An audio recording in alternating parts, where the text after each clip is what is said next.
Ghanatube so na motofo snow we so ena matena say na abusiafo me den sem awodo a ekoso ewo omega ne mu ebro entempa no menum enkwan no enja fufu ni dimechi na ensem a ekoso ewo mainum no yenkotie bi mbra.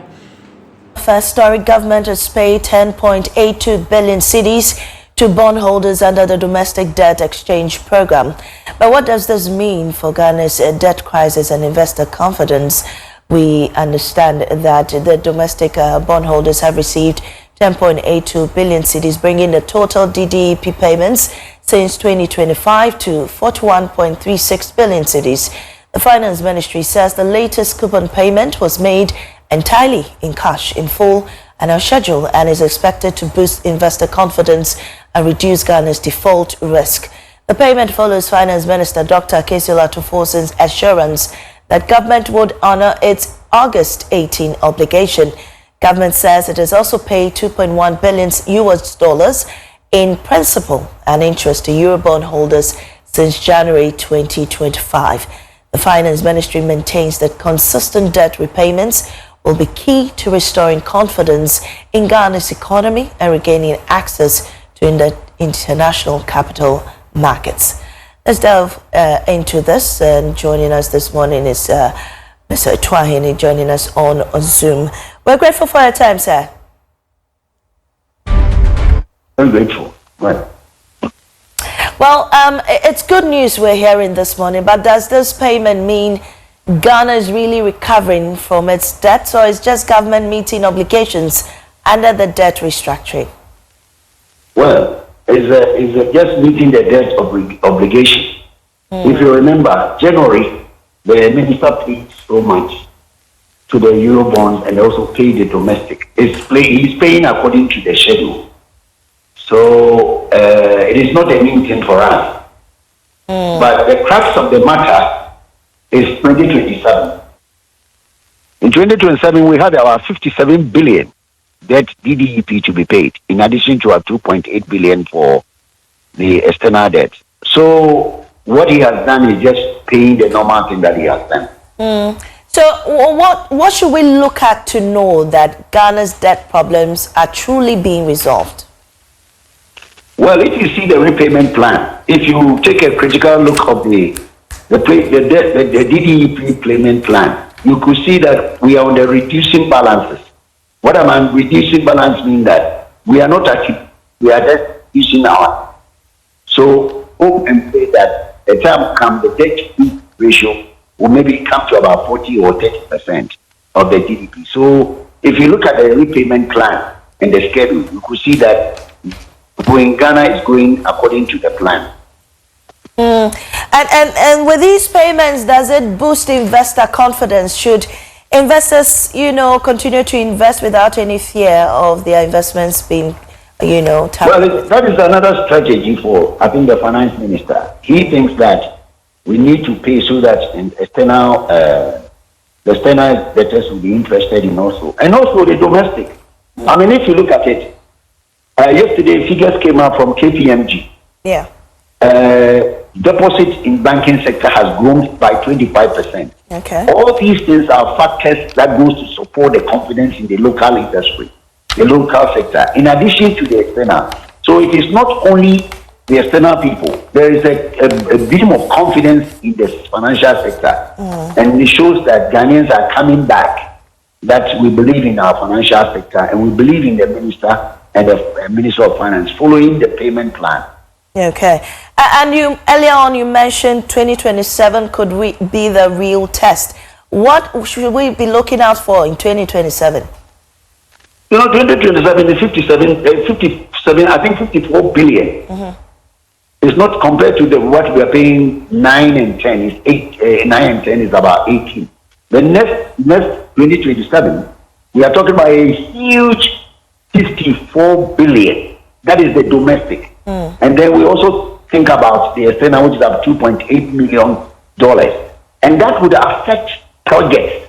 You see, in banking, we call it crowding out. Right. Basically, we are crowding out our project development in the economy because the resources is being used to service debt instead of doing solving the projects in our country.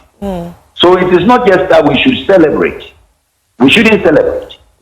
We are servicing our debt, but we are not doing what expected to do locally because government doesn't have the revenue to execute projects like the roads, the railways, and what have you, and the hospitals. So we are celebrating in one way, but don't forget, the project development in this country, the road infrastructure, is not going to get better. So the money that we could have used in doing this project is being used to pay debt. Then the question we ask ourselves, when we borrowed that huge amount of money, what did we do with that money?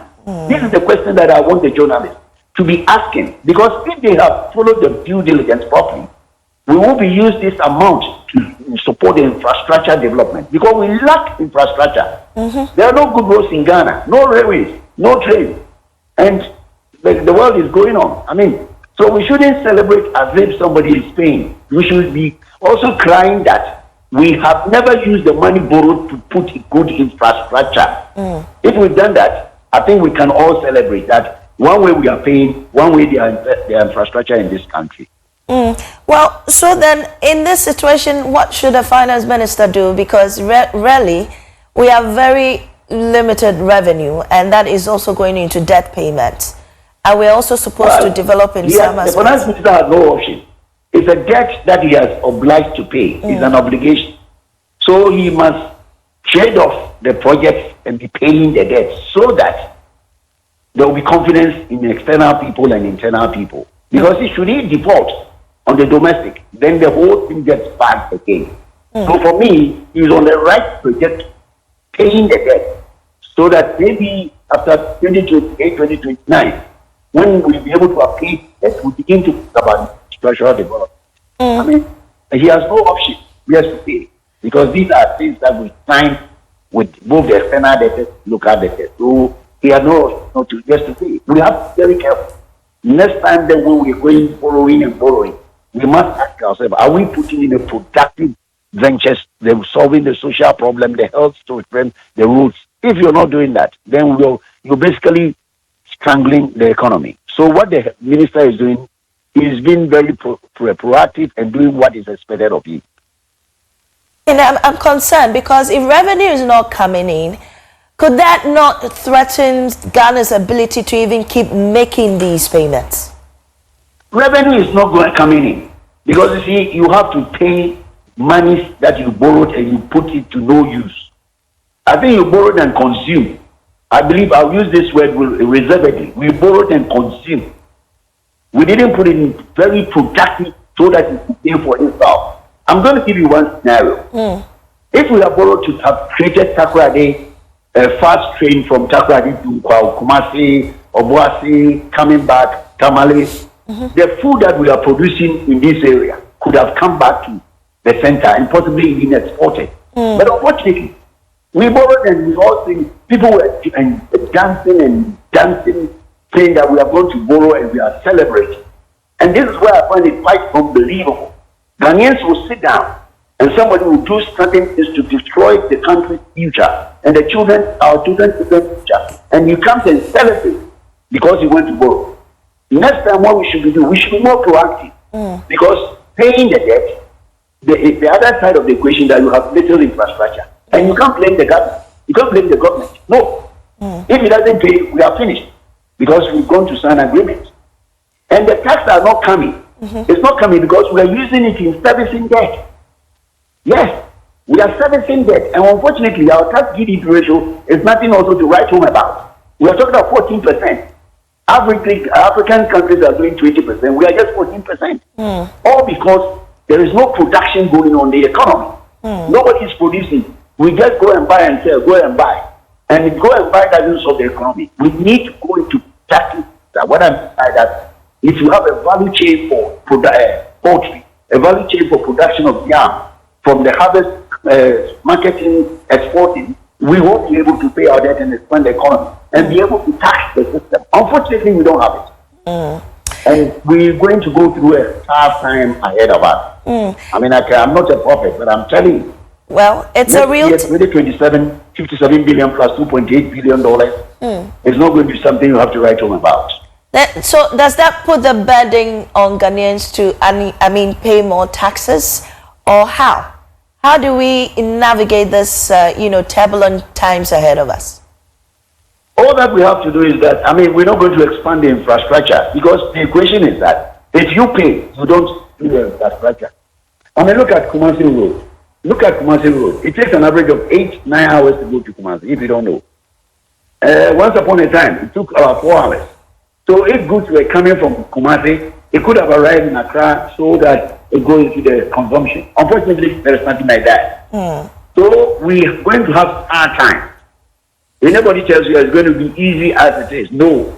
Because next year, 54 billion is coming out of the revenue. Meanwhile, we haven't paid public sector their wages. Meanwhile, we haven't looked at our hospitals. So it's not going to be easy. And you cannot, in tax generation, if you don't, there is Latin, they call it nemo tax non concedere. No one claims what he hasn't got. If the production is not there, the taxes won't come. So the equation is very simple. That's why we are wallowing at 14% of state GDP ratio. Well, looks like a real test ahead for government, especially the finance minister. Thank you so much, Dr. Richmond Echiahini. He's a banking consultant joining us on our desk. Madam Assistant would mechi na yekotie ensem a ekoso ewo oman nimu betimi ebusafo edo comments no ema me na meje so akenkan na ede ama me kai obi om se aha eye Ghanatube so pense metie dia e na ode wani atremu ewo channel we unsubscribe ya ebusafo subscribe na mi a notification bell no so e fama me se na be ensem no me de tuma na wenya na intem pass mo amodofo snow ni makramo.